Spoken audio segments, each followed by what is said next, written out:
to get hungry. We have swordfish, fresh tuna, which is sushi grade. You can eat it just like that. Then you have the mako shark. You have bluefish, clean squid, striped bass. I think it's important to eat local. Local organic would be my first choice. Local would be second. Organic, from California would be my third. But it's something different. A lot of people like it. We try a lot to do some different things. Sometimes I go crazy and I get tomatoes and corn. We are here in Union Square Green Market. Green Market is a program of Grow NYC, which is an environmental nonprofit in the city. This is our largest market in the city, but we have about 54 other locations around the city across all 5 boroughs. There are about 230 producers who participate in our program, and they're all growing food, raising their animals, catching fish, baking bread from within about 200 miles of the city. Everything is from the Long Island, the Hampton Bays. Everything gets caught the night before and filleted that very morning, so everything stays super, super fresh as long as you keep it on ice. Oh, I would probably say that we bring maybe 50 or 60 different varieties of things, counting potatoes and celery and garlic and artichokes, herbs. I believe we've been coming to this market since 1994. Our first market was opened in the summer of 1976 on 2nd Avenue and 59th Street, and it was just a handful of farmers, and they sold out. But by noon, there was like a rush of people. And one of the farmers said to his son, "What is there, a famine in New York City? These people act like they haven't seen food before." So the point is, I bought carrots, corn, salad, apple cider, blueberries, strawberries, bread. What's great about the farmers market is that we're a producer-only market, meaning that the people who are selling the vegetables here are the ones who are growing it themselves. So what customers are able to do is talk to the farmers about how they tend their land, what growing practices they use. Do they spray? Do they not?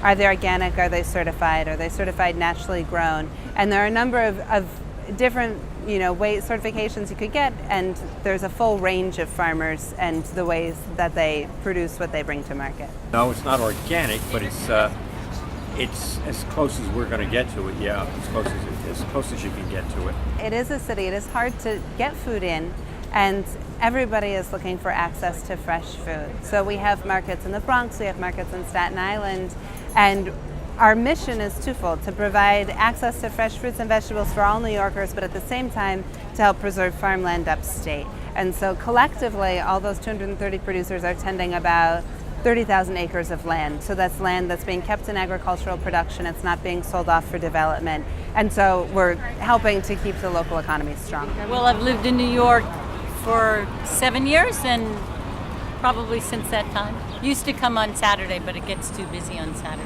I don't leave the market without buying something. Right now, we're at the peak of the summer harvest. There are mountains of corn. There are blueberries, cantaloupe, watermelon just came in, hot peppers are arriving. I will probably buy some heirloom tomatoes. So they're nowhere near as perfect and uniform looking as the ones you might find at the grocery store. They're kind of knobby, they're different colors. They have fabulous names like Black Prince and Green Zebra, and they're so flavorful and amazing. So you have to eat them almost right away. They're so good. Tomatoes are amazing. They're monstrous. Well, I like there's certain types of plants that I like picking because it's pretty easy to pick. Like eggplant I like picking, peppers, but other stuff like tomatoes, stuff's not easy. Just want to get all the soil out as possible. So. Well, when I was a boy, my family constantly had gardens, and I liked it. And my great-grandfather and his father before him had a farm in Sicily. And I guess it's in my blood. So after being in the restaurant business and being a stockbroker, I got sick of that kind of life. I decided that I'm not going to wait to do this, I'm going to do it now. What you see behind me here is where everything that we do begins. This is a pile of leaves. What I intend to do with this is combine it with horse manure and then flip it over with the tractor several times until it breaks down. Rain water collection system. Up here on this slight hill, there are 6 55-gallon drums, and we store that rainwater in the barrels until we're ready to use it via this connection right here. Community-supported agriculture in its simplest form, simplest definition is produce pickup program.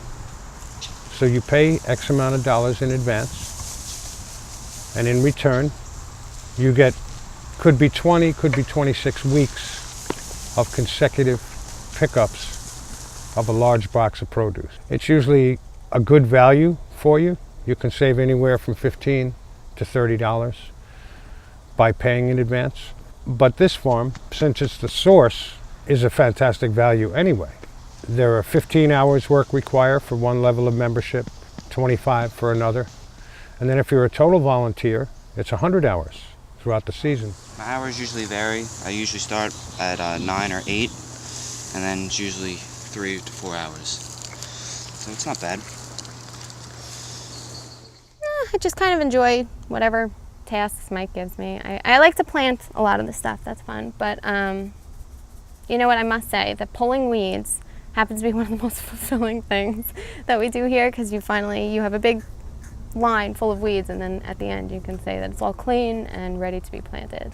I started on this property with just 1/4 of what we're growing on now, just to get started that first year. And it was kind of a joke because I didn't have a lot of food. I had 10 CSA members and I didn't have enough food to feed them. Now I have 100 CSA members, plus I feed about 300 to 400 families from the farm stand that's open to the public every day. I wholesale a few restaurants, and I'm about maxed out on this property. I'm standing between 2 rows of squash. Over here is butternut squash, Italian butternut squash, and on this side is spaghetti squash. 3 months ago, this was all beets and onions. So because I'm a small farm, we utilize the land best we can. So we first planted beets and onions, and as we pull them, when they're ready and we pull them and sell them, the space becomes available. Well, we grow about 70 items here, and we grow seasonally. So if you were to come here in April, you wouldn't find tomatoes because seasonally they're not ready till July. What you would find is 15 varieties of lettuce, 3 varieties of kale, collard greens, many herbs. Yeah, working on a farm definitely will educate you, because there's a whole bunch of different plants out there, and you never know how much there are. And I came in here barely knowing anything, and I know so much more than I used to. So. You get some interesting produce here, produce that you won't find in the supermarket, and for that matter anywhere else in the country. 99% of the seeds that I purchase are from Italy. It's nice to volunteer here as well, because it helps the farmers decrease their costs. In volunteering and doing that, they can offer their produce at a reasonable price, and that's even more important for organics, because organics are typically more expensive. There's no GMOs in here. There's no genetically modified organisms here in this field. I won't grow them. I don't know whether they're good or bad. I've read studies that contribute genetically modified food to autism. I don't know if that's true or not. But I do know one thing. My food is clean, and that's the way I choose to eat. I think people are starting to realize that a lot of the massive health issues that come into this country are pretty much because of the way we eat. I think more and more people everywhere are starting to realize the importance of eating organics and eating just a healthier, more raw diet. Never thought it was a mistake. I've had challenges, but the toughest challenges I've had here are as tough as challenges that I would have when I owned 2 restaurants, or when I was a stockbroker, or when I had my cleaning business, or when I was working for people. Same challenges, you get through them. So there was never a time of regret that I chose this. For all of the positives this has, the few challenges, I can't even call them negatives, the few challenges definitely don't deter me.